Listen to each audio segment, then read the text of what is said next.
মুহূর্তে আমাদের সাথে যুক্ত হয়েছেন ইসলামী ব্যাংক থেকে চাকরিচ্যুত কর্মী সৈয়দ নাজমুস সাকিব। নাজমুস সাকিব, আপনাকে স্বাগত জানাচ্ছি অর্থনীতি সারাদিনে। শুরুতেই আপনার কাছে জানতে চাইব, চাকরির কত বছর পর এবং কি অভিযোগের বিপরীতে আপনাকে চাকরি থেকে বরখাস্ত করা হয়েছে? বান্ডেল থাকলে প্রতি সেনমানিতে টাকা বাঁচবে। বিকাশ সেনমানি বান্ডেল কিনে জিতুন প্রতি লেনদেনে। জি, আপনাদেরকে অনেক ধন্যবাদ আমাকে এখানে কথা বলার সুযোগ দেওয়ার জন্য।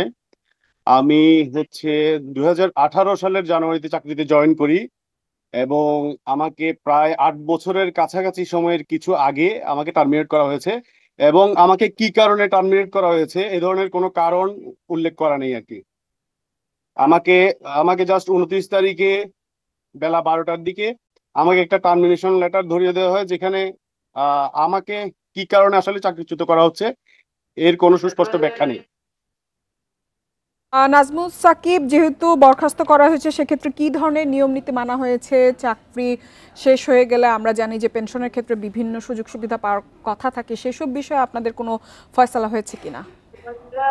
না, এখনো পর্যন্ত 29 তারিখে আমাদেরকে টার্মিনেশন লেটার দেওয়ার পর থেকে এখনো পর্যন্ত কোনো আমরা সেই ধরনের ফয়সালার বিষয়ে জানি না। তবে আমাদের টার্মিনেশন লেটারে লেখা আছে শেষ লাইনে যে আমাদের সকল লাইবিলিটি গুলা পরিশোধ করার পরে যে অর্থ আমাদেরকে দেওয়া হবে সেটা খুব শীঘ্রই আমাদেরকে দেওয়া হবে।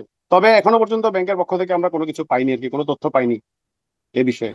চাকরিচ্যুত করার ক্ষেত্রে আপনাদের অনিয়মের কোনো অভিযোগ করা হয়েছে কিনা? জি জি। অনিয়ম, কি ধরনের অনিয়মের অভিযোগে আসলে আপনাদেরকে চাকরিচ্যুত করা হয়েছে? অ্যাকচুয়ালি আমি বা আমরা যাদেরকে টার্মিনেশন করা হয়েছে, আমরা কেউই আমাদের বিরুদ্ধে কি অভিযোগ সেটা সম্পর্কে কোনো ব্যাখ্যা আমাদের কাছে নেই, বা প্রতিষ্ঠান থেকেও আমাদের কাছে কোনো ব্যাখ্যা দেওয়া হয়নি এবং টার্মিনেশন লেটারেও কোনো কিছু ব্যাখ্যা উল্লেখ না দিয়েই আমাদেরকে টার্মিনেট করা হয়েছে। সৈয়দ নাজমুস সাকিব, আমাদের সাথে যুক্ত হওয়ার জন্য আপনাকে ধন্যবাদ।